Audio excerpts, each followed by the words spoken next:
러시아와 우크라이나의 공방이 거세지고 있습니다. 이번 주 유럽 정상들이 모이는 덴마크에서는 정체불명의 드론이 잇따라 출몰해 비상입니다. 휴전의 실마리를 찾기가 점점 더 어려워지는 양상입니다. 강은나래 기자입니다.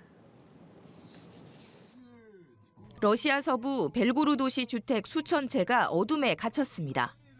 우크라이나의 공습으로 대규모 정전이 발생한 건 전쟁 발발 이후 처음입니다. 이에 앞서 개전 이후 최장 수준 12시간 넘게 러시아의 드론과 미사일 공격을 받은 우크라이나에서는 최소 4명이 숨지고 70여 명이 다쳤습니다. Це так ми втратили сьогодні нашу домівку вдруге. Але слава Господу, ми живі. 확전 우려에 우크라이나 인접국인 폴란드는 국경 인근 도시의 영공을 폐쇄하고 공군 전투기를 출격시켰습니다.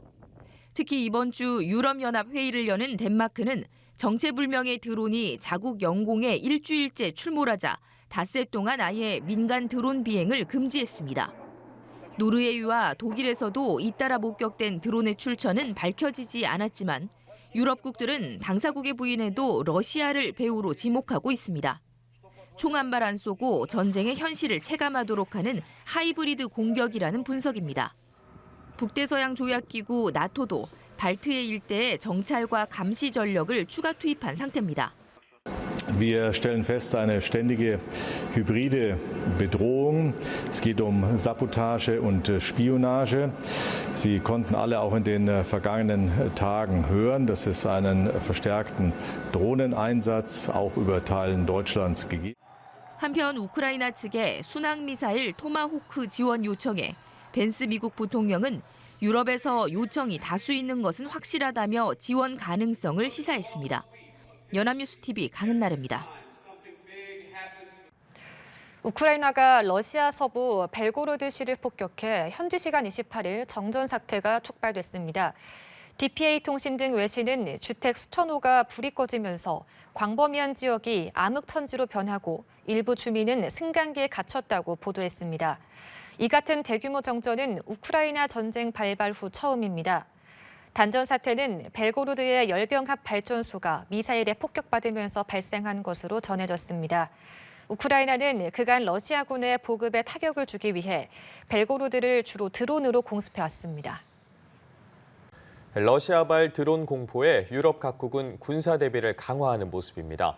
발트해에 방공함을 투입하는 방안도 논의되고 있는 것으로 알려졌는데요. 러시아와 우크라이나는 서로를 향한 견제를 이어갔습니다. 최진경 기자입니다. 덴마크 올보르 공항 근처 상공으로 불빛을 내는 물체가 날아듭니다.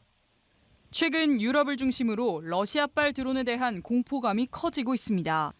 덴마크 국방부는 현지 시간 27일 간밤 사이 스쿠리스트루프 공군기지 등 군사시설 여러 곳 주변에서 드론 활동이 포착됐다고 밝혔습니다. 덴마크에선 지난 22일부터 약 일주일간 드론이 출몰하고 있습니다. 앞서 코펜하겐과 올보르 등 공항 5곳은 한때 운영을 멈추기도 했습니다. Danmark har i de seneste dage været udsat for hybridangreb. Droner er set flere steder ved kritisk infrastruktur, militært og civilt. 노르웨이에서도 F-35 전투기가 주둔하는 웨를란 공군기지 인근에서 드론이 수차례 관측된 걸로 전해졌습니다. 유럽 회원국 사이 불안감이 커지자 북대서양 조약기구 나토는 발트해 지역에 방공 호위함을 보내는 등 전력을 강화하기로 했습니다. 러시아는 우크라이나가 러시아산 드론으로 악의적인 공작을 펼치고 있다면서 재차 책임을 회피했습니다. Понятно, мы никогда не направляем наши беспилотники или ракеты по государствам, которые расположены вот в Европе, и из членов Евросоюза, и стран Североатлантического альянса. 우크라이나는 러시아가 이번 겨울에도 우크라이나의 전력망을 공격한다면 모스크바에 되갚아줄 것이라며 경고의 수위를 높였습니다. Погрожують блекаутом, наприклад, в столиці України, то повинні знати в Кремлі, що буде блекаут в столиці Росії. 또 러시아가 유럽 국가들의 방공 역량을 의도적으로 시험하고 있다고 비판했습니다. 연합뉴스TV 최진경입니다. 우크라이나 전쟁을 둘러싼 러시아와 유럽의 긴장이 고조되는 가운데 덴마크 상공에 또다시 정체불명의 드론이 나타났습니다.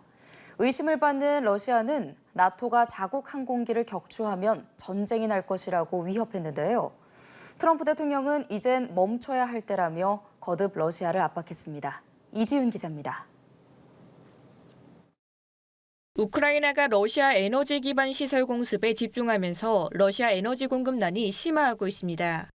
우크라이나 매체 키이오 인디펜던트는 러시아가 점령한 우크라이나 남부 크림반도의 주유소 절반이 휘발유 판매를 중단했다고 보도했습니다. 아울러 러시아 남부 연방강구는 전체 주유소의 약 14%가 연료 판매를 중단했다고 전했습니다. 젤렌스키 우크라이나 대통령은 전쟁을 멈추지 않으면 러시아 크렘린궁을 폭격할 수 있다고 경고했습니다. 트럼프 대통령은 푸틴 대통령에 대한 실망감을 거듭 표시하며 이젠 정말 멈출 때라고 강조했습니다. And with all of that work, they've taken over very little. So I'm very disappointed in President Putin. 앞서 트럼프 대통령은 우크라이나 국경 회복이 가능하고 나토 영공을 침범하는 러시아 항공기는 격추할 수 있다며 러시아를 압박했습니다. 하지만 현재 시간으로 24일 덴마크 여러 공항과 F-35 전투기 기지 등에서 정체불명의 드론이 추가로 목격되는 등 러시아 측 소행으로 의심되는 도발이 이어지고 있습니다. Vi har ikke oplysninger, der gør, at vi kan sætte navn på en aktør, men vi kan sige, at det her det ligner en model for hybrid krigsførelse, som vi har set andre steder i Europa. 러시아는 나토 영공 침범은 모략이라고 반발하며 나토가 러시아 항공기를 격추하면 전쟁이 날 것이라고 강하게 경고했습니다. 연합뉴스 TV 이지윤입니다.